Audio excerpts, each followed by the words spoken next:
The big, quiet space around the star Sirius was about to get a visitor. The Terran exploration ship Odyssey slid through the darkness like a silent whale in a deep ocean.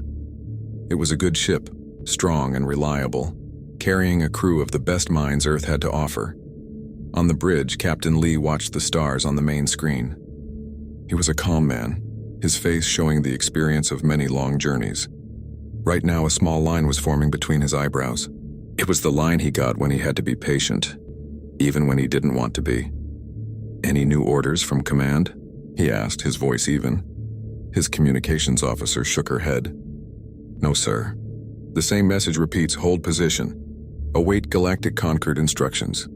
A young woman with sharp, intelligent eyes named Sue let out a quiet sound of frustration from her science station.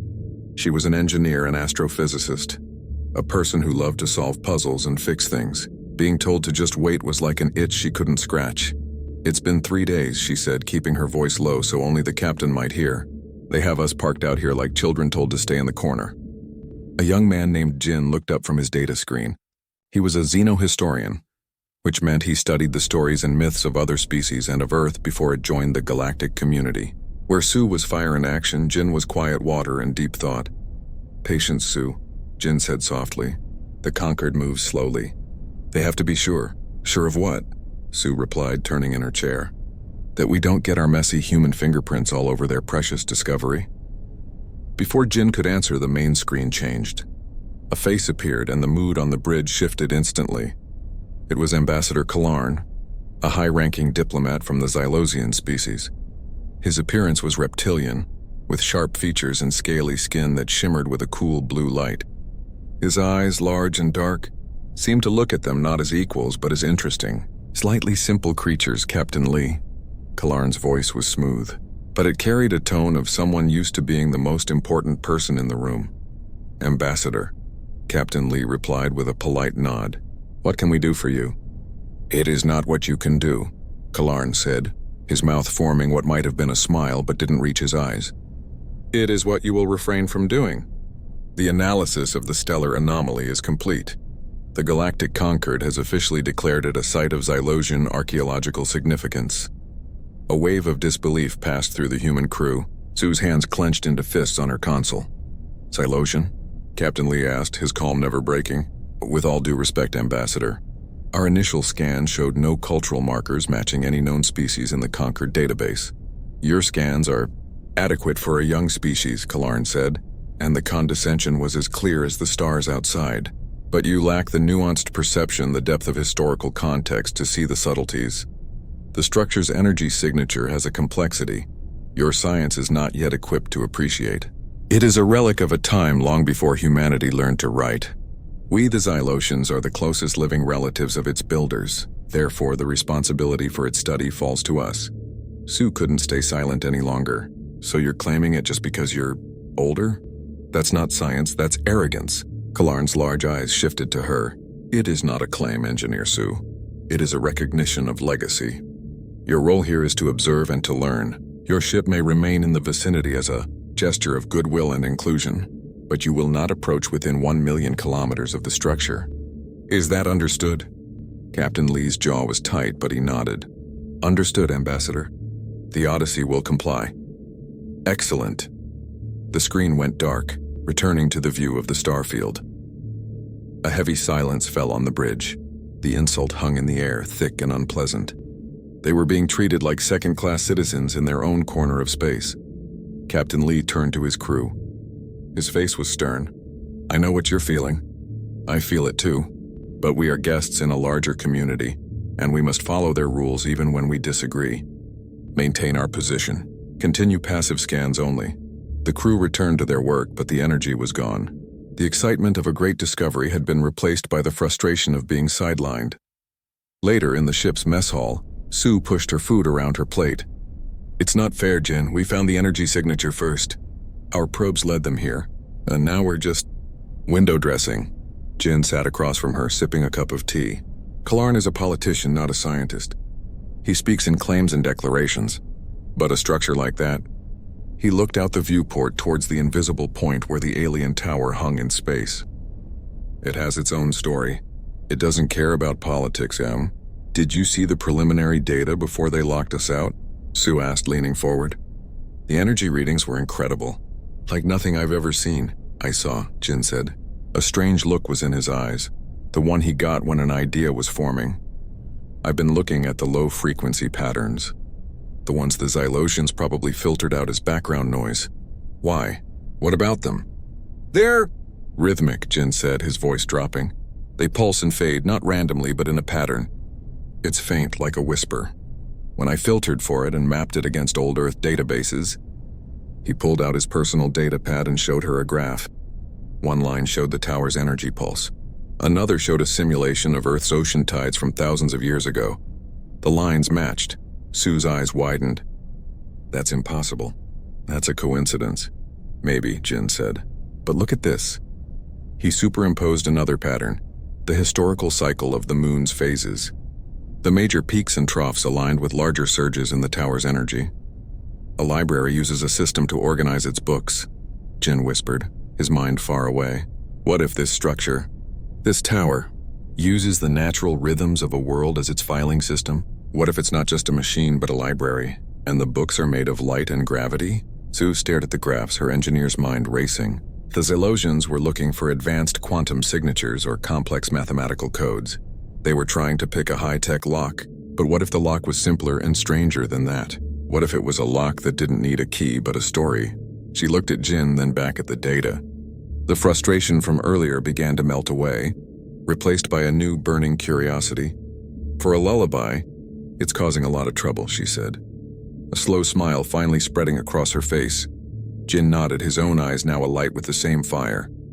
The most interesting stories always do. The frustration on the Odyssey was a physical thing, like a thick fog that everyone had to breathe. For 2 more days, the ship hung in the void, a silent spectator to a show they weren't allowed to join. The crew went through their routines, but their hearts weren't in it. They would glance at the main view screen, which showed a distant shimmering speck, the tower, and then look away, feeling a mix of anger and helplessness. Jin, however, had become a ghost on the ship.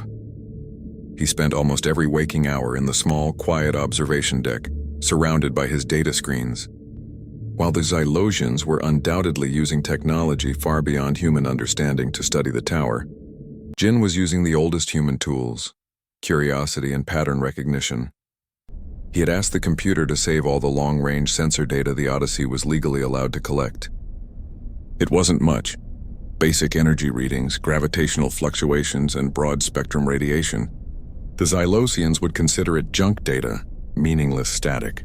But Jin wasn't looking for the main signal. He was listening for the whisper underneath. He had found his first clue with the tidal patterns. Now he was diving deeper. He created a new program, one that filtered out all the powerful, loud energy signatures and focused only on the faint, repeating background hum. He laid this data over everything he could think of. Solar cycles from 100 different stars, the pulse of known neutron stars, even the mathematical sequences of prime numbers. Nothing fit. He was missing something. He leaned back in his chair, rubbing his tired eyes. The starfield outside was beautiful, but it offered no answers. He thought about what the tower was. A library, a tomb, a machine. What was the most basic thing any intelligent species did? They told stories. Before writing, before computers, humans sat around fires and told stories. They used the rhythm of a drum, the cadence of their voice, the rising and falling of emotion. Could a structure, a building, tell a story? Not with words, but with its very being. He decided to stop looking at the data as a scientist and start listening to it as a storyteller. He had the computer translate the faint energy pulses into sound. What came out wasn't a melody, but a series of deep, resonant beats and soft sighing notes. It was strange, but it had a pattern, a rhythm. He listened to it for hours until the rhythm felt familiar in his bones. It was like a heartbeat, a slow, sleeping heartbeat. He was so lost in thought he didn't hear the door slide open. Captain Lee says you've been skipping meals. Jin jumped, turning to see Sue leaning against the doorway, holding 2 food trays. She had a worried but amused look on her face. "You're going to float away if you don't put some weight on," she said, walking over and placing a tray in front of him. It was a simple meal of rice, vegetables, and some rehydrated chicken. "Thanks, Sue," Jin said, his voice hoarse from disuse. I I think I'm onto something. I figured, she said, sitting down next to him and starting on her own food. That's your I've seen a ghost look. What is it, more space tides? It's more than that, Jin said, his excitement starting to push through his exhaustion.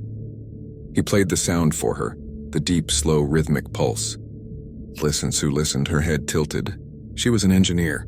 She heard frequencies and amplitudes. It's a low-frequency harmonic oscillation, probably a result of the structure's power core cycling on and off. But listen to the pattern, Jin insisted. Don't analyze it, just feel it. Sue closed her eyes and listened again. The deep thump. A pause. A softer thump-thump. A longer pause. It was steady, soothing even. It's a rhythm, she admitted, like a very slow drum. Exactly, Jin said, turning back to his screen. Now look at this. He brought up his graph again, the one with the energy pulses. I was wrong to compare it to external things like tides. This rhythm is internal. It's the structure's own pulse. But it's what's inside that rhythm that's important. He zoomed in on the graph, focusing on the space between the major pulses. There, almost lost in the data, were tiny, intricate fluctuations. They looked like random scribbles at first. These small variations, Jin explained, his finger tracing the lines on the screen. They aren't random. They're nested within the main rhythm. They're like the words spoken between heartbeats. He ran another program, this one analyzing the tiny fluctuations. I filtered for repeating sequences. Look. A new set of patterns emerged on a separate screen. They were complex, beautiful, swirling lines of code. Sue, you said the energy readings were like nothing you've ever seen. You were right. Because it's not just energy, it's a language. But not a language of words. It's a language of physics, of gravity and light and time. Sue put her fork down, her food forgotten. She stared at the swirling patterns. As an engineer, she understood the language of systems. Every machine had a logic, a way it was put together. This was the same, but on a scale she couldn't comprehend. It's a blueprint, she whispered, finally understanding what Jin had meant days before. You were right. It's not telling a story with words. It's telling a story with its own construction. These patterns, they're the architectural plans. But for what? What is it building, or what is it storing? That's the question, Jin said, his eyes shining. The Xylosians are trying to hack the front door. They're looking for a keyhole, but I don't think this structure has a door you can force open. I think you have to prove you understand the story it's telling before it lets you in. He looked at Sue, his expression serious. They think we're too young and primitive to understand. But this rhythm, this way of encoding information in the fabric of reality, it feels more like an ancient campfire story than a computer code. It feels human. Sue looked from Jin's hopeful face to the data on the screen, and then out the viewport at the distant, glittering tower. The Xylosian ships, sleek and powerful, were buzzing around it like flies, trying to find a way in. They're using the wrong dictionary, she said softly. They're trying to read a poem with a math textbook. Jin nodded. We need to tell Captain Lee. Wait, Sue said, her mind already racing ahead, building on Jin's idea. We can't just go to him with a theory about campfire stories and heartbeats. Kalarn would laugh him out of the room. We need something concrete, something an engineer can use. She pointed at the complex, swirling patterns of the language. If this is a blueprint, then it has an operating system, and every operating system has an interface, a way to interact. We need to find out what that interface is. If the structure speaks in gravity and light, maybe we need to answer in the same way. For the first time in days, a real, genuine smile spread across Jin's face. The fog of frustration had lifted, replaced by the clear, sharp air of a shared purpose. They had a mystery to solve, a puzzle that was made for a historian who dreamed in stories and an engineer who spoke the language of machines, and they were going to solve it right under the noses of the arrogant Xylosians. The game was on. The mood on the Xylosian science vessel Eternal Knowledge was growing tense. On the main bridge, which was a symphony of cool blue light and silent floating holograms, Ambassador Kalarn watched the main display with barely concealed impatience. The alien tower, which they had officially named Xylos Prime Relic 1 Evan, hung in the center of the screen, beautiful and utterly silent. Report. Kalarn's voice cut through the quiet efficiency. Chief Scientist Vakar, A Zalosian whose scales were a more muted gray than Kalarn's brilliant blue turned from his console. His posture was stiff.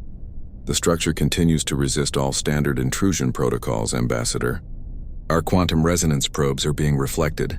Our gravimetric mapping beams are absorbed without a trace. It is like throwing stones at a mountain. The mountain does not notice. Kalarn's tongue flicked out a quick, annoyed gesture. Stones are for primitives. You are a Zylosian scientist. Use more sophisticated stones. Increase the power to the harmonic destabilizer. The car shifted uncomfortably. With respect, Ambassador, we have already pushed the safety limits. A higher power setting could risk damaging the relic. Its surface appears to have a reactive property. It learns. It adapts to our methods and then becomes immune. Ridiculous, Kalarn scoffed.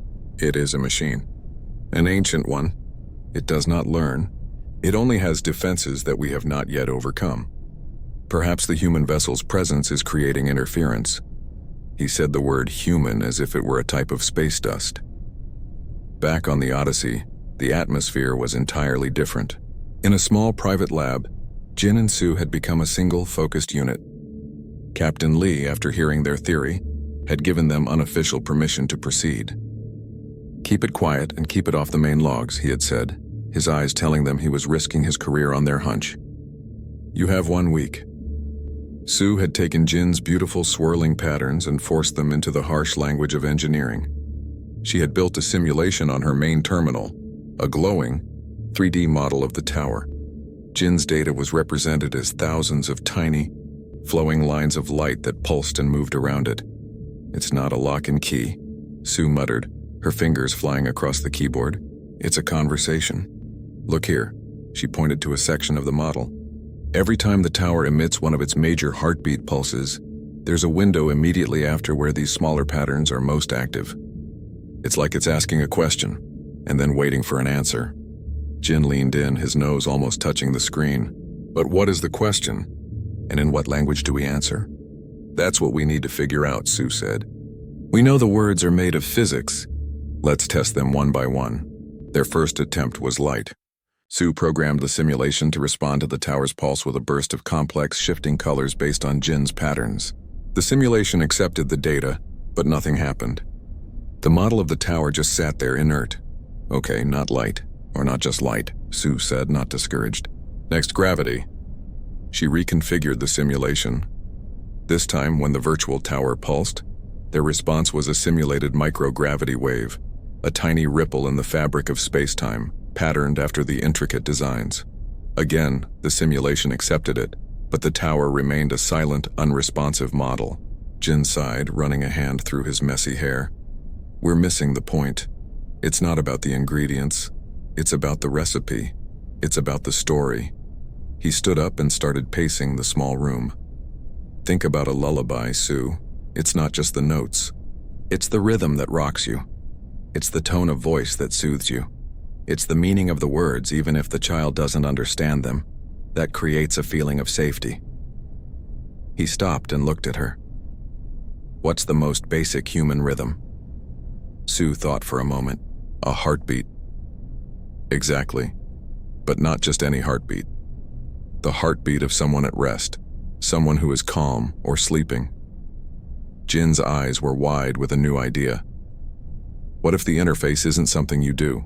What if it's something you are? What if you have to be in a certain state? Sue blinked. You mean like a mood? We have to get the mood right. It sounds crazy, Jin admitted. But what if the tower doesn't respond to force or complex codes? What if it responds to a specific biological signature, a brainwave pattern? The Zylosians are trying to shout at it. What if we need to? Whisper. Sue was an engineer. She believed in things she could measure and build. But Jin's idea, as strange as it was, felt right. It fit the data. The tower's gentle, rhythmic pulses weren't a challenge. They were an invitation to sync up, to harmonize. Okay, she said slowly, a new plan forming in her mind. Let's say you're right. How do we prove it? We can't very well fly over there and take a nap next to it. No, Jin said, a smile spreading across his face. But we can simulate it. You said the words are made of physics. What is the physics of a calm, dreaming human mind? Sue's fingers were already moving again, pulling up new data files.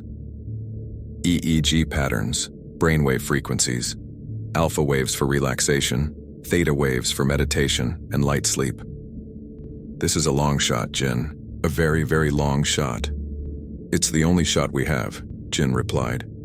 The Zalosians are getting nowhere. They're just making the tower build stronger walls. We need to show it we're not a threat. We need to show it we're a friend who understands its lullaby. Meanwhile, on the eternal knowledge, the situation was coming to a head. Ambassador Kalarn was now standing over Chief Scientist Vakar's shoulder. "This is unacceptable," Kalarn hissed. "The Concord is waiting for results. We claimed this relic based on our superior capability. This silence makes us look like fools." Perhaps our initial assessment was premature, Vakar suggested carefully. The structure's origins are unknown. It is possible it is not Zylosian at all, but from a species even more ancient. Its technology is not just advanced, it is different. Alien. Kalarn waved a dismissive hand. "All technology follows universal laws. You are overcomplicating it. Prepare the focused plasma lance." Vakar recoiled. "Ambassador, that is a mining tool. It is designed to break apart asteroids. You cannot be serious. The risk of total destruction is a risk we must take." Kalarn's voice was sharp. "If we cannot have it, then no one can.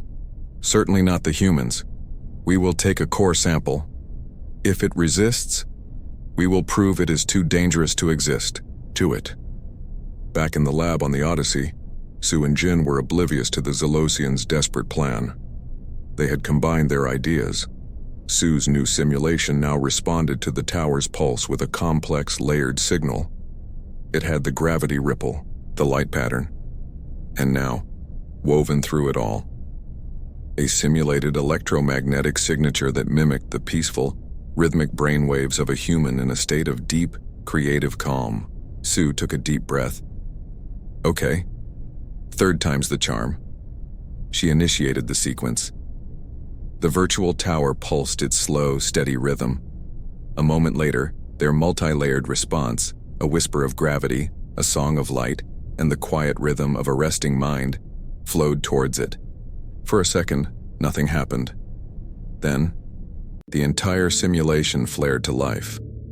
The model of the tower didn't just light up, it bloomed. The flowing lines of data around it swirled faster, forming beautiful, intricate shapes like opening flowers or unfolding galaxies. A soft, warm light seemed to glow from within its core. A single, clear tone echoed from the speakers, a sound of pure, peaceful acceptance. Jin and Sue stared, speechless. They had done it. They hadn't forced the door. They had knocked, gently, and the door had been opened from the inside.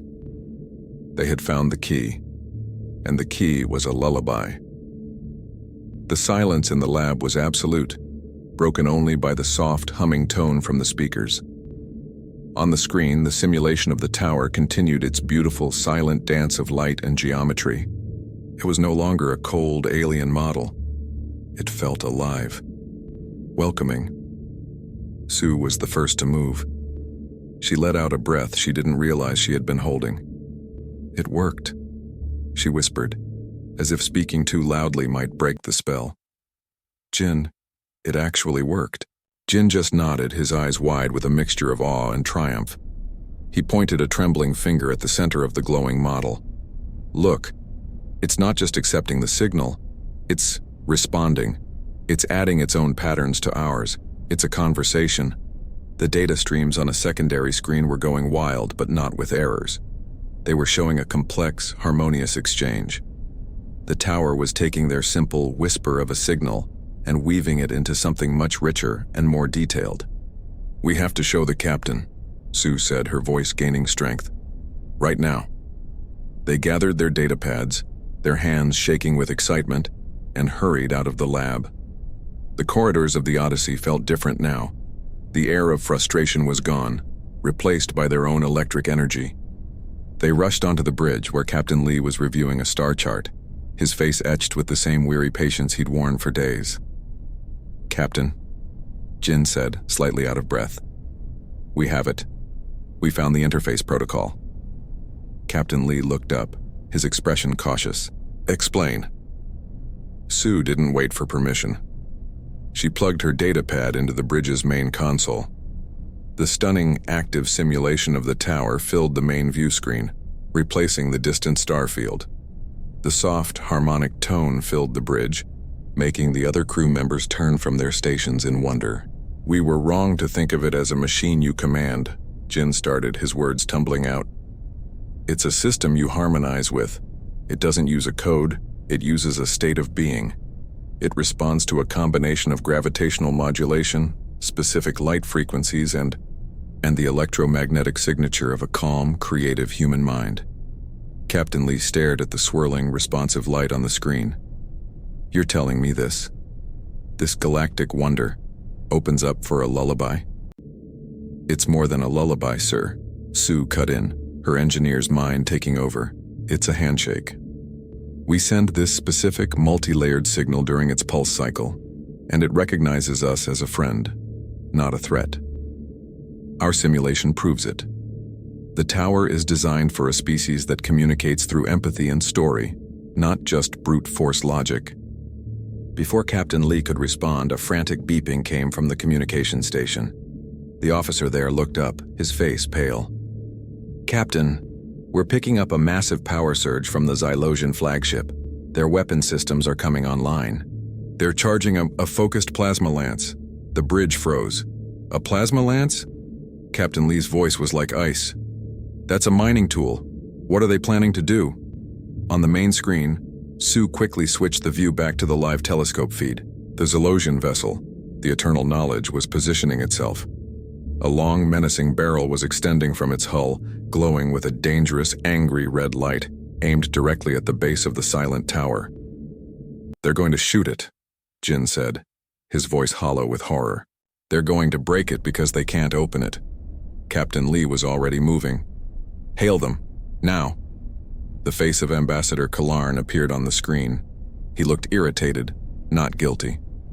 "Captain Lee, this is not a good time. We are conducting a critical analysis of the structure's composition. Ambassador, our sensors indicate you are charging a plasma lance," Captain Lee said, his tone firm and diplomatic, but with an edge of steel. "That is not an analysis tool. That is a weapon. I must protest in the strongest possible terms.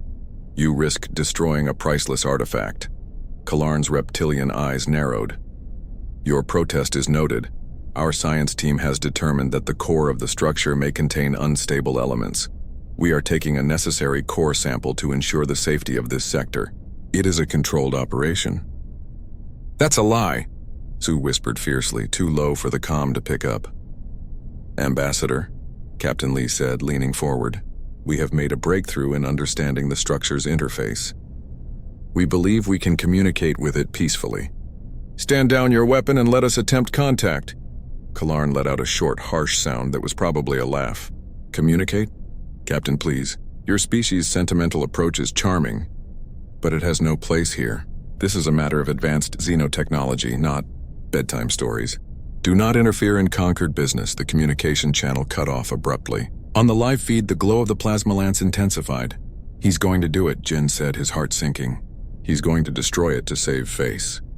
Captain Lee stood perfectly still for a moment, his eyes fixed on the screen showing the Xylosian ship and the helpless tower. Every rule, every protocol told him to stand down, to not interfere, but watching a piece of galactic history be shattered out of pride felt deeply, fundamentally wrong. He made his decision. "Helm," he said, his voice quiet but clear, carrying across the silent bridge. "Plot an intercept course. Full emergency power to the engines. Put us between the Xylosian ship and the tower." A collective gasp went through the bridge crew. What he was ordering was an unthinkable act of defiance against the Galactic Concord. It could mean the end of his career or worse. "Captain," the helmsman said, hesitating. "That is an order," Captain Lee said, his voice leaving no room for argument. "Sujin, get to the shuttle bay. Take the Curiosity. You have one chance. Get to the tower and try your handshake. For real." Jin and Sue didn't need to be told twice. They turned and ran. their footsteps echoing in the corridor. On the bridge, the Odyssey's engines roared to life, pushing the ship forward. It was a research vessel, not a warship. It had no weapons. Its only shield was its own hull. On the view screen, the Xylosian ship grew larger. A new urgent hail came in. Kalarn's face was furious. "Captain Lee, you are violating direct Concord mandates. Stand down or be fired upon." "We are performing a scientific mission, Ambassador," Captain Lee replied coolly. "You are threatening the subject of our study. I suggest you stand down." The Odyssey slid into position, a small, brave metal fish placing itself between a shark and its prey. The glowing tip of the plasma lance was now aimed directly at the Odyssey's bridge. Inside the shuttle Curiosity, Jin and Sue strapped in. Sue's hands flew over the controls, prepping the small craft for launch. "Are you ready?" she asked Jin, her voice tight with adrenaline. Jin was connecting his datapad to the shuttle's external transmitter. "I've mapped the signal. I can initiate the sequence the moment we are in range." "But Sue, what if it only works in simulation? What if the real tower doesn't respond? Then we'll have a front row seat to a disaster," Sue said grimly, hitting the launch sequence. The shuttle bay doors opened, revealing the starry blackness and the looming shape of the tower. But right now, it's the only hope that thing has. The Curiosity shot out of the Odyssey's bay, a tiny speck racing towards the ancient silent giant. Behind them, the Odyssey held its position, a shield of human courage against the pride of an empire. The moment of truth had arrived, not with a shout, but with a desperate, hopeful whisper racing through the void. The small shuttle Curiosity flew through the darkness, a tiny lifeboat in an ocean of stars. Inside, the only sounds were the hum of the life support and the frantic beating of two human hearts. Sue's hands were locked on the controls, her knuckles white.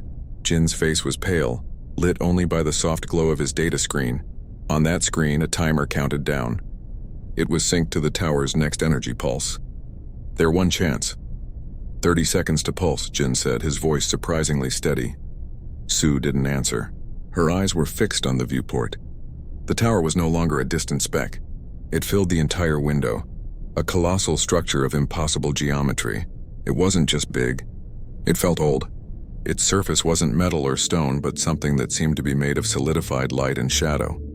It was beautiful and it was terrifying. Behind them, the standoff was reaching its peak. On the bridge of the Odyssey, Captain Lee watched the Xylosian ship's weapon glow brighter. "Their power levels are critical, Captain," the tactical officer reported, his voice strained. "They are seconds from firing." Captain Lee stood firm. "Hold our position." A final, furious transmission came from the eternal knowledge. "This is your last warning, Captain Lee." Kalarn's voice was a sharp hiss. "Move your ship or share the fate of the relic." Lee ignored him. He switched to the internal channel. "Jinsu, whatever you're going to do it now." Inside the shuttle, Jin heard the captain's voice. The timer on his screen hit 0. "Now, Sue, now." The tower pulsed. It was a wave of silent energy that washed over the shuttle. The console lights flickered. For a moment, Jin felt a strange sensation, not in his ears, but deep in his bones. A deep, resonant thrum that was the loudest silence he had ever experienced. "Transmitting the sequence," Jin yelled, hitting the command key. From the nose of the Curiosity, a complex, invisible signal bloomed into the void. It was not a powerful blast. It was not a weapon. It was a carefully crafted whisper, a blend of gentle gravity waves, a soft song of light, and the electromagnetic signature of a peaceful, dreaming human mind. It was their lullaby. For 1 second, 2 seconds, 3 seconds. Nothing happened. The tower remained as silent and unmoving as a mountain. On the Xylosian ship, Ambassador Kalarn gave the order. "Fire." A massive spear of superheated plasma, bright as a small sun, erupted from the eternal knowledge. It tore through the space between the ships, aimed to carve a chunk out of the tower's base. Sue saw it coming on her sensors. "Jin," she whispered, her hope dying. But Jin was staring at the tower. "Wait," he said. "Look." Just before the plasma bolt could hit, the space around the tower shimmered. It was like looking through heat haze on a summer road. The deadly plasma bolt hit this shimmering field and simply dissolved. It didn't explode. It didn't ricochet. It was absorbed, its immense energy vanishing without a sound, without a flash. It was as if a raindrop had fallen into the ocean. On both the Odyssey and the Eternal Knowledge? Bridge crew stared in stunned silence. Then the tower began to change. The solid, gleaming surface directly in front of the Curiosity started to soften. It didn't open like a door. It melted away, the light and shadow swirling inward to form a perfect circular archway. The space inside was not dark. It glowed with a warm golden light, inviting and calm. It worked, Sue breathed, her hands falling away from the controls in disbelief. You were right, Jin, it worked. Jin could only nod, tears of relief and wonder welling in his eyes. They had knocked and the door had been opened.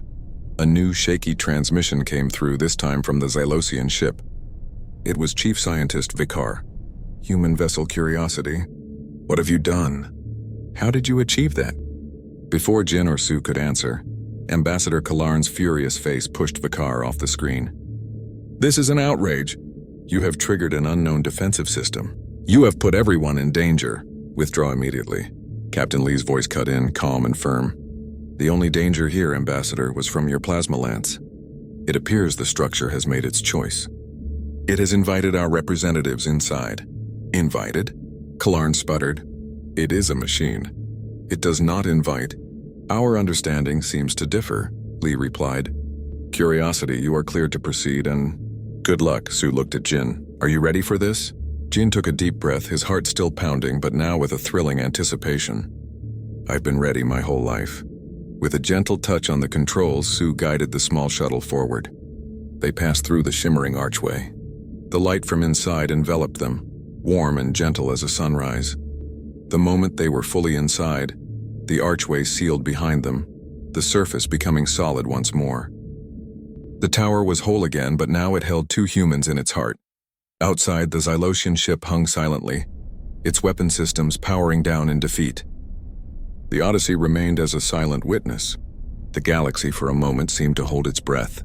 The children had not only found the key to the ancient castle, they had been welcomed inside. And the real story was just beginning. The moment the archway sealed behind them, the familiar hum of the shuttle's engines faded into a new, profound silence. It wasn't the empty silence of space. It was a deep, living quiet, like the heart of a great forest or the main hall of a vast, empty library. Sue's hands hovered over the controls. All external sensors are offline. It's like they've been disconnected. Gently, she looked at Jin, her eyes wide in the warm, golden light that filled the cockpit. We're flying blind. No, we're not, Jin whispered, his face pressed almost against the viewport. Look, they weren't in a tunnel or a hangar. They seemed to be floating in the center of an immense, impossible space. There were no walls, no ceiling, no floor, at least none made of solid matter. Instead, they were surrounded by swirling constellations of light. But these weren't stars. They were shapes, symbols, and fleeting images that formed and dissolved like thoughts. One moment, Jin saw the clear image of a double helix like DNA, spinning in a nebula of blue light. The next, it melted into a pattern of crashing ocean waves, which then transformed into the mathematical symbol for infinity. It's not a building, Jin breathed, his voice full of awe. It's a mind. We're inside its mind. A soft melodic tone echoed through the shuttle, not through the speakers, but seemingly through the air itself. It was the same tone from their simulation, but now it was richer, more complex. It felt less like a sound and more like a feeling of welcome. The atmosphere is reading as breathable, Sue said, checking the internal environmental scanner. Nitrogen-oxygen mix. Perfectly safe. It's made an environment for us. Jin unbuckled his safety harness. We have to go out there. Jin, we have no idea what's out there. This could be a simulation, a trap. It's not a trap, Jin said, his certainty absolute. A trap doesn't feel like this. A trap doesn't make you feel peaceful. He stood up and moved towards the shuttle's airlock. It invited us in, Sue. It would be rude not to say hello. Hesitantly, Sue followed. Her engineer's mind screamed caution. But the feeling in the air was undeniable. It was safe. It was a feeling she hadn't had since she was a child, falling asleep while her mother sang to her. They stood in the small airlock. With a deep breath, Jin hit the button. The outer door slid open with a soft hiss. There was no rush of air. The environment inside the shuttle and outside were already one.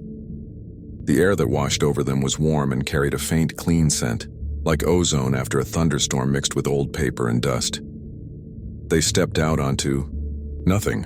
There was no physical walkway, but their boots met a surface that felt solid, though it looked like a pathway of swirling galaxies beneath their feet. The golden light was everywhere, emanating from the swirling constellations around them. The laws of physics in here are suggestions, Sue murmured, taking a cautious step forward. She looked back at the Curiosity. It floated serenely a few meters behind them, tethered to this reality by some unseen force. Jin walked forward, drawn towards a particularly bright cluster of lights. As he approached, the lights swirled and coalesced. They didn't form a screen or a hologram. Instead, they created a fully immersive scene around them. Suddenly, Jin and Sue were no longer in the golden void. They were standing on a windy red plain under a purple sky with two moons. Strange towering plants swayed in the breeze. They could feel the grit of red sand on their skin, smell the alien fragrance of the flowers. "It's a memory," Jin said, his voice full of wonder. "Not our memory. It's memory." The scene shifted. Now they were in the depths of a dark ocean, surrounded by bioluminescent creatures that moved in complex, beautiful dances. They felt the pressure of the water, but could breathe easily. The dance of the creatures wasn't random. It was a story, a history of migrations and encounters. Scene after scene flashed around them. The birth of a star, the slow, patient growth of a crystalline forest, the first clumsy flight of a leathery winged creature on a world with low gravity. They weren't just watching a documentary. They were feeling the joy of the first flight, the patient wisdom of the growing forest, the awesome power of the stellar nursery. "It's a library," Sue said, finally understanding. "But the books aren't made of paper. They're made of experiences. It's preserving the history of life. Not just the facts, but the feeling of it." Jin nodded, tears streaming down his face. He wasn't sad. He was overwhelmed by the beauty of it all. This was why the tower needed a lullaby. It wasn't just a key. It was proof that the visitor understood the value of stories, of emotions, of the soft, quiet things that made life precious. The scenes faded, and they were back in the golden heart of the tower. The swirling lights gathered in front of them, forming a single, complex symbol. It hung in the air, pulsing softly. "It's asking us a question," Jin said. "How do you know?" Sue asked. "I can feel it. It's showing us all these stories. Now it wants one of ours. It wants to know who we are. What do we do?" Jin closed his eyes. He thought of the story he had mentally recited during their first attempt. The Library of Alexandria. But that was a story of loss. The tower didn't want a story of endings. It wanted a story of continuity, of hope. He didn't speak. He simply focused his mind. He thought of a human family, generations apart. He pictured a grandmother teaching her granddaughter an old song.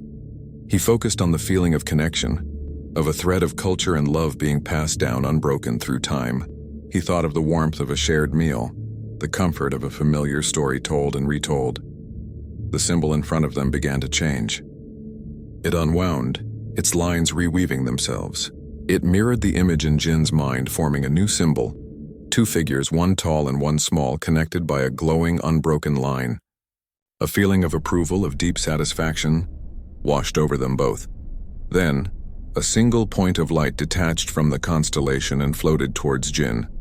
It hovered in front of his chest, and then slowly it melted into him. He felt a sudden warm rush of knowledge, not in words, but in understanding. He knew what the tower was. He turned to Sue, his eyes shining with a new, profound purpose.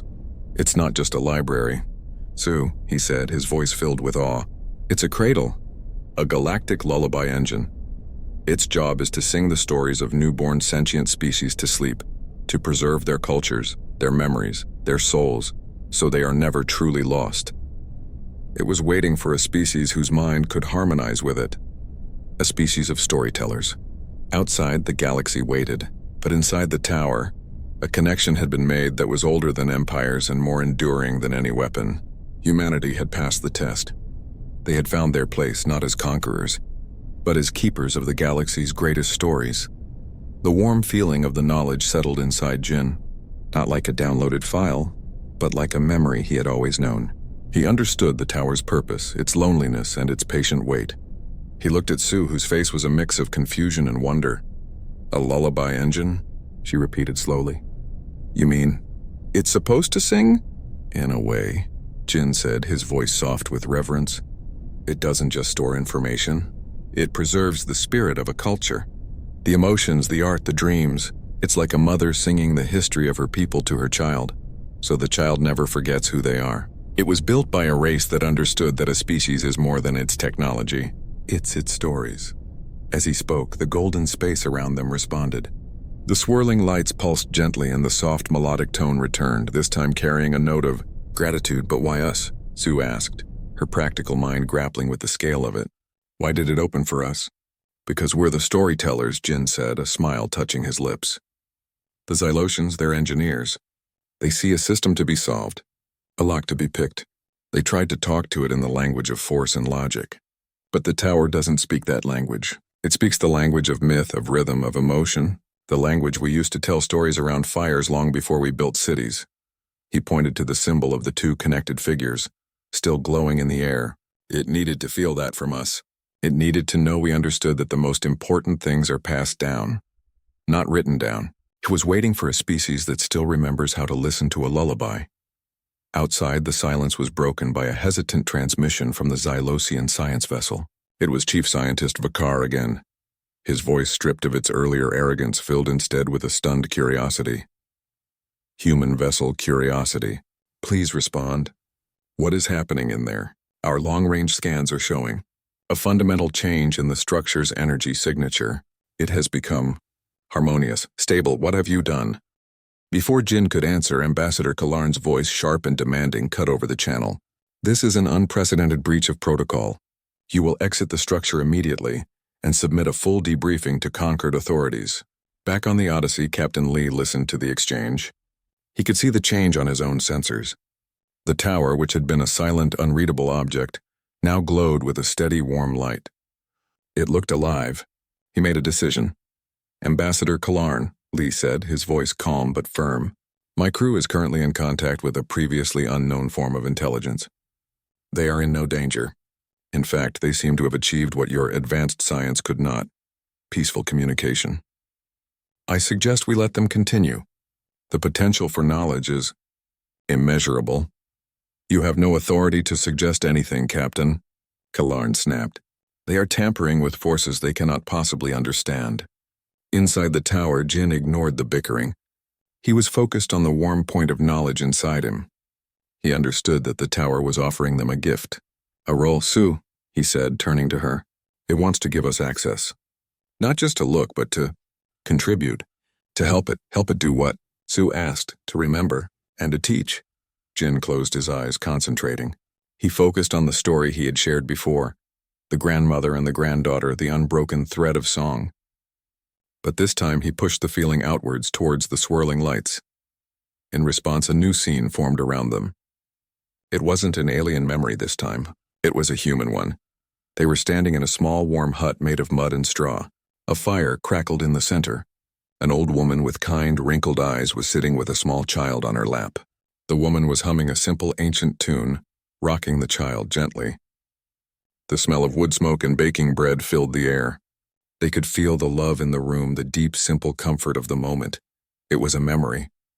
A universal human memory, pulled from the collective consciousness of their species. The scene shifted again. Now they were in a bustling, ancient market somewhere in the Mediterranean. A storyteller stood on a crate, his voice rising and falling as he recited the epic of Gilgamesh to a captivated crowd. They felt the crowd's awe, their fear, their sadness as the story of friendship and loss unfolded. Then a library, not Alexandria, but a modern one. A young boy was sitting cross-legged in the children's section. His eyes wide as a librarian read a picture book aloud about a brave little engine. The feeling was the same as in the hut. Wonder, comfort, the magic of a story. The scenes faded, leaving Jin and Sue breathless. The tower had not just accepted their story, it had understood it, and showed them that it was a story shared by all of humanity, across all of time. The glowing symbol in front of them changed once more. It transformed into a simple, elegant shape, a single open hand, palm facing up. In the center of the palm rested a small, glowing star. The feeling that accompanied it was clear. An offer. A request. It's asking us to be its voice, Jin translated, his heart swelling with a purpose greater than anything he had ever known. It has been silent for so long, collecting stories with no one to share them with. It wants us to be the librarians, the interpreters. Sue looked from the glowing hand to Jin's face. The last of her skepticism melted away, replaced by a profound sense of responsibility. This wasn't about winning against the Xylosians. This was about something infinitely more important. We can't do this alone, she said softly. This is for all of us. For all of humanity, Jin nodded. He understood. The tower had chosen humanity not for one person, but for the collective spirit of their species. He focused his mind again, sending a new thought towards the tower, a feeling of acceptance, of gratitude, and of a promise to share this gift. The golden light around them brightened, filling them with a sense of peace and completion. The first contact was over. The partnership had begun. They were no longer just visitors. They were now the keepers of the galaxy's greatest bedtime stories. The warm light in the heart of the tower slowly softened, its work done. The feeling of a profound conversation remained, hanging in the air like the last sweet note of a song. Jin and Sue stood together on the pathway of light, the silence between them comfortable and full of understanding. So, Sue said, finally breaking the quiet. Her voice was hushed as if they were still in a library. We're librarians now. We're more than that, Jin replied, his gaze still fixed on the place where the symbol of the open hand had been.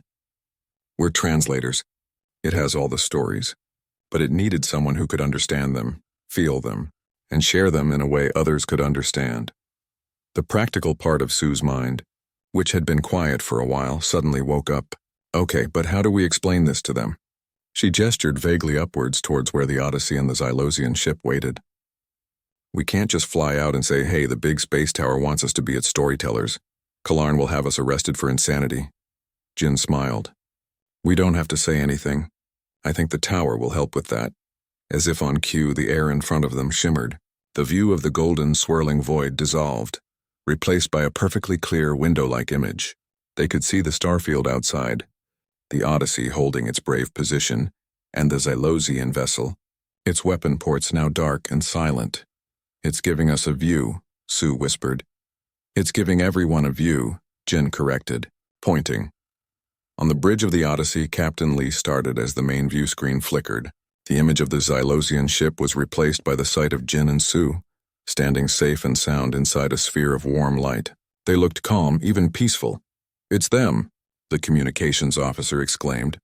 Sir, we're receiving a visual feed. It's not from our shuttle, it's coming directly from the structure. On the Eternal Knowledge, the same image appeared on every screen. Ambassador Kalarn stared, his reptilian eyes wide with a mixture of outrage and disbelief. Chief Scientist Vakar leaned forward, his scientific curiosity overpowering everything else. Jin took a deep breath. He knew this was the moment. He looked directly at the spot where he felt the Odyssey would be. Captain Lee. Ambassador Kalarn. Can you hear me? His voice was calm and clear, echoing slightly in the vast space. We hear you, Jin. Captain Lee's voice came back, steady and reassuring. Are you both all right? We're more than all right, Captain, Sue answered, a smile finally breaking through her awe. We're fine. What is the meaning of this? Kalarn's voice cut in, sharp and demanding. What have you done to the relic? Jin ignored the angry tone. He chose his words carefully, speaking not just to the captains but to the idea the tower represented. We haven't done anything to it, Ambassador. We simply listened. This structure, it isn't a weapon or a simple computer. It's a repository, a library of life. It doesn't store data. It stores experiences, the memories, the art, the stories of countless species that came before us. He paused, letting the idea sink in. On the Odyssey, the crew listened, captivated. On the Xylosian ship, Vakar was frantically taking notes. It was built by a race that understood that the soul of a species is in its culture, Jin continued, in its myths and its lullabies. It was designed to be open not by force but by empathy.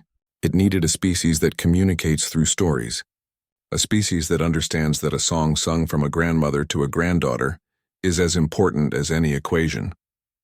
He looked at Sue, who nodded for him to go on. It calls itself a galactic lullaby engine. Its purpose is to preserve the cultural memory of the galaxy, to sing its stories so they are never forgotten, and it has chosen humanity to be its curators. Its interpreters. A stunned silence followed his words. It was broken by a derisive snort from Kalarn. Preposterous. You expect us to believe that this monument selected your emotionally volatile species as its keeper, based on bedtime stories? It was Sue who answered. Her voice was no longer that of a frustrated engineer, but of someone who had seen a fundamental truth. It's not about being emotional, Ambassador. It's about understanding a different kind of language. You were trying to communicate with a symphony using only a single loud note. You were shouting. We whispered a harmony, and it answered. To demonstrate, Jin closed his eyes. He thought of the story of the first creature taking flight. Immediately, the view around them changed for the benefit of the outside observers. The image showed the beautiful swirling vision of the leathery winged creature leaping into the sky on its low-gravity world. The feeling of joy and freedom was so palpable that for a moment, everyone watching felt a lift in their own hearts. The image lasted only a few seconds before fading, leaving Jin and Sue back in the golden light. On the Xylosian ship, Chief Scientist Vakar turned to Kalarn, his voice filled with a awe he couldn't hide. Ambassador, the energy readings during that transmission, they were not just visual data. They carried complex quantum information. They were transmitting a feeling. This is a technology beyond anything we have, beyond anything we even thought was possible. Kalarn was silent. The evidence was irrefutable. The humans had not only accessed the structure, they were commanding it not with controls but with thought. With story, Captain Lee seized the moment. Ambassador, the situation has changed. This is no longer a Xylosian archaeological site. This is a first contact scenario, and my crew are the designated intermediaries. The Concord Charter is very clear on this. He was right. Galactic law was strict. A sentient intelligence had the right to choose its own contacts. Jin spoke again, his voice gentle but firm. The tower isn't rejecting anyone. It's simply been waiting for the right key. Humanity can be that key, not just for ourselves but for the entire Concord. We can help you understand it. We can help everyone understand the stories it holds. He was offering a peace treaty, not with weapons but with knowledge. The silence from the Xylosian ship was long and heavy. Finally, a new voice came through, weary and stripped of pride. It was Ambassador Kalarn. The Xylosian Republic acknowledges the new status of the structure, he said, each word seeming to cost him a great effort. We will. Stand down. Inside the tower, Jin and Sue let out a simultaneous breath they didn't know they'd been holding. They had done it. They had not only unlocked the galaxy's greatest secret, they had secured humanity's place in it. They were no longer the young, inferior species. They were the storytellers, and their first story had just rewritten history. The clear window to the outside vanished, the golden light of the tower's heart swallowing the view of the stars and the waiting ships. The immediate crisis was over, but a new, heavier feeling settled over Jin and Sue. The weight of what came next. They acknowledged us, Sue said, her voice barely a whisper. Now what? Now, Jin said, turning to face the swirling constellations of light. We learn our new job. As if waiting for his cue, the lights shifted. The beautiful, random-seeming patterns began to organize themselves. They flowed into distinct streams like rivers of stars, each one pulsing with a slightly different rhythm and color. Jin focused on one river that glowed a soft, oceanic blue. As he did, a wave of understanding washed over him, not in words but in pure concept. He saw vast, deep oceans and felt the slow, patient thoughts of intelligent beings who lived in the cold and dark, their history written in currents and songs that traveled for thousands of miles. This one, Jin breathed. It's the story of a species that lived in the seas of a world that no longer exists. Their sun went out. The tower saved them, their culture, their memories. Before the end, Sue looked at a different stream, this one a vibrant, fiery orange. She gasped, taking a step back. I can feel the heat. A species that lived on a world of active volcanoes. They communicated through patterns of heat and light on the rock. She shook her head in wonder. It's not like reading a book. It's like remembering something that happened to someone else. This was the true scale of the library. It wasn't just a collection of facts. It was a graveyard of souls, a museum of lives lived. Each stream of light was the entire cultural memory of a people, saved from the inevitable death of stars, wars, or time itself. It's a backup, Sue realized, her engineer's mind finding a familiar concept, a backup for life itself. And we're the restore function, Jin added softly, his heart aching with the beauty and the sadness of it all. He walked slowly along the pathways of light, the tower feeding him gentle impressions.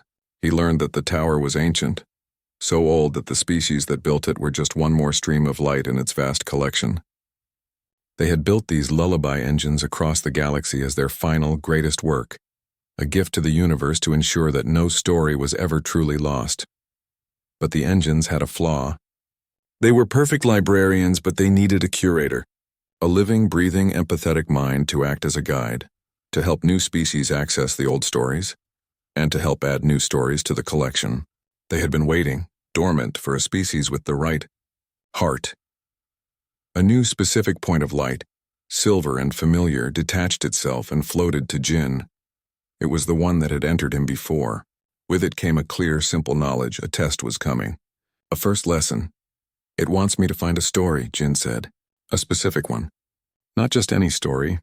A story about second chances. He closed his eyes, letting the feeling of the request flow through him. He thought about what a second chance meant. It wasn't about going back. It was about moving forward with new wisdom. It was about hope after failure. He let his mind drift through the rivers of light, not searching for a name or a date, but for that feeling. He felt stories of great triumphs, of terrible losses, of peaceful lives. And then he found it, a stream that glowed with a soft, determined light like a sunrise after a long night. He reached out with his mind and touched it. The world dissolved around them. They were no longer in the tower. They stood on the surface of a barren, rocky world under a dim red sun. The air was thin and cold. Before them stood the ruins of a city, not destroyed by war but crumbling from age and neglect. Where are we? Sue asked, shivering. Was the world of the Cathar, Jin said, the knowledge coming to him from the stream. They were a great species, brilliant builders. But they fought a long civil war over resources. They exhausted their planet. In their final century, they achieved peace, but it was too late. Their world was dying. As he spoke, ghostly images appeared around the ruins. They saw tall, graceful beings with large, sad eyes working together to build great ships. But there were not enough ships. Not for everyone. They couldn't save themselves, Jin continued, his voice thick with emotion. But in their last days, they did one final great thing. They found a way to launch a small, fragile probe into space. It didn't carry their people. It carried their stories. Their art, their music, their apologies, their hopes. It was a message in a bottle, thrown into the cosmic ocean, hoping someone would find it and know they existed. The scene shifted. They saw the probe, a simple thing of metal and crystal, drifting for millennia. Then a gentle light enveloped it. The tower had found it. It had rescued the story of the Cathar, preserving their final, most important lesson, the wisdom that comes from failure. The vision faded, and they were back in the tower. The silver light within Jin pulsed with approval. Sue wiped a tear from her eye. They didn't get a second chance for themselves. But their story is their second chance. It's a warning, a lesson for others. That's the point, Jin said, understanding dawning. The tower isn't just about preserving the past. It's about guiding the future. These stories are tools. They are lessons on what to do and what not to do. We're not just librarians. We're teachers. The responsibility felt immense but no longer frightening. It felt right. It felt human. A soft, chime-like sound echoed through the space. The view to the outside opened once more. Captain Lee's face was on the other side, filled with a concern that melted into relief when he saw them. Jin, Sue, the Xylosians are withdrawing to a higher orbit. The immediate situation is stable. Are you ready to come back to the ship? Jin and Sue looked at each other. A silent conversation passed between them. They looked at the rivers of light, at the billions of stories waiting to be heard. Captain, Jin said, his voice firm and clear, we're coming back. But this isn't a goodbye. We've just started our work. The tower has given us our first lesson, and we have a lot of studying to do. They were ready to go home, but home had a new meaning now. It was a small blue planet that had just been given the keys to the universe's greatest library, and they were its first humble librarians. The journey back to the Odyssey and the shuttle Curiosity was made in a deep, thoughtful silence. The small craft felt different to Sue now. Not just a piece of machinery, but a vessel that had carried them into a new chapter of history. Jin sat beside her, not looking at the data screens, but simply gazing out at the stars, a calm certainty on his face. As they approached the hangar bay, a new signal chimed on their console. It was a tight beam encrypted message. The sender code was Xylosian, but it wasn't from Ambassador Kalarn. It was from Chief Scientist Vakar. Sue looked at Jin, her eyebrows raised, then opened the channel. The face of Vakar appeared. He looked older, the scales around his eyes seeming to droop. The pride was gone, replaced by a raw scientific hunger. "The harmonic signature you use to interface with the structure," Vakar began, without any greeting. "It was a composite, was it not? A synthesis of biological and physical waveforms," Jin nodded. "It was a story, Chief Scientist, told in the only language the tower understands." Vakar was silent for a moment, processing this.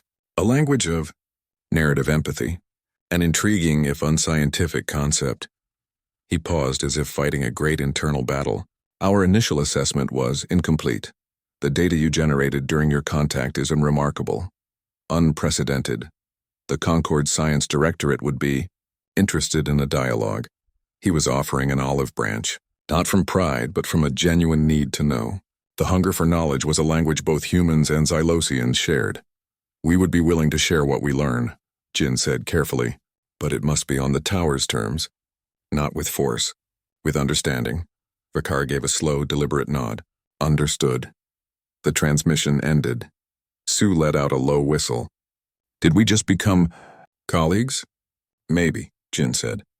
"The first step to being a good librarian is to be willing to help others find the book they need." The shuttle settled into its berth with a soft thud. The hangar bay doors sealed and the atmosphere hissed back in. When the outer hatch of the Curiosity opened, Jin and Sue were met not just by the standard recovery crew, but by what seemed like the entire ship's company. The crew stood in two lines, forming a path from the shuttle to the main door, and at the end of that path stood Captain Lee. As Jin and Sue walked forward, a slow sound began. It started with one person clapping their hands together. Then another joined, and another. Soon the entire hangar bay was filled with the sound of applause. It wasn't wild or cheering. It was respectful, warm, and full of a deep shared pride. These were their shipmates, their family. They had stood with them, and now they were welcoming them home. They reached Captain Lee. He didn't salute. He didn't shake their hands. Instead, he did something far more meaningful. He placed a hand on Jin's shoulder and then on Sue's. His eyes, usually so guarded and professional, were shining with emotion. "You did well," he said, his voice thick. "You did more than well. You didn't just represent this ship. You represented all of us. You showed them what humanity is really made of." He led them out of the hangar and towards the bridge. "There's something you need to see." When the doors to the bridge slid open, the main view screen was active. It was split into two. On one side was a live feed from Earth. A news anchor was speaking, but the audio was down. Behind the anchor was a picture of the Odyssey and a graphic of the tower. The scrolling text at the bottom of the screen said, "Humanity's breakthrough, a new era of peaceful contact." On the other side of the screen was a direct feed from the United Earth leadership. The president herself was speaking, her voice clear and strong through the bridge speakers. "And so, the Galactic Concord has officially recognized the Alexandria Tower as a joint human-administered site, under the stewardship of Dr. Jin and Dr. Sue. This is not a victory of conquest, but a triumph of character. For centuries, we wondered what we, a young species, could bring to the galactic community. Today we have our answer. We bring our stories. We bring our empathy. We bring our heart." Captain Lee muted the sound and turned to his two crew members. The entire bridge was looking at them. "That message is being broadcast on every channel, on every world in human space," Lee said. "You've given people something more valuable than any new technology. You've given them hope. You've given them pride." Later that night, the excitement on the ship had settled into a quiet, buzzing hum. The Odyssey would remain in orbit around the tower, its new permanent mission to support the research and liaison work. It was no longer just an exploration vessel. It was an embassy. Jin found Sue in the main observation deck, the same place where this all started. The tower was visible out the large window, glowing with its new, steady, warm light. It was a comforting presence, like a lighthouse in the dark. "Sue," Jin said, holding up a small data chip. The tower. It gave me a gift before we left. A story, not an alien one, a human one. He slotted the chip into the console near the window. Instead of appearing on a screen, the room's speakers came to life and the lights dimmed slightly. What flowed out was not a video, but a sensory experience. The gentle sound of a crackling fire, the soft scent of wood smoke and pine, and a voice. An old, kind voice speaking in a language that had been dead for thousands of years. They didn't understand the words, but the meaning was clear, transmitted directly to their hearts by the tower's magic. It was a story about a hunter who shared his food with a starving wolf in the depths of winter, and how that act of kindness saved his own life later. It was an ancient myth, one of the first stories humans ever told each other, a story about compassion. The tower had not only preserved it, it had understood its essence. As the story ended, a final message from the tower flowed into Jin's mind, a feeling more than words. Your first story is now safe. It will never be forgotten. The lullaby continues. Sue had tears in her eyes. She looked from the glowing tower outside to Jin's peaceful face. You know, she said, her voice soft, for a bedtime story, this one sure is going to keep us awake for a long, long time. Jin smiled, looking out at the ancient library and their future. Yes, he agreed, but it's the best kind of awake there is. They stood there together, two humans, small against the universe, but now forever linked to its greatest, most beautiful secret. They had found their place. They were the keepers of the lullaby, and for the first time in a very long time, the galaxy felt a little less lonely and a lot more like home.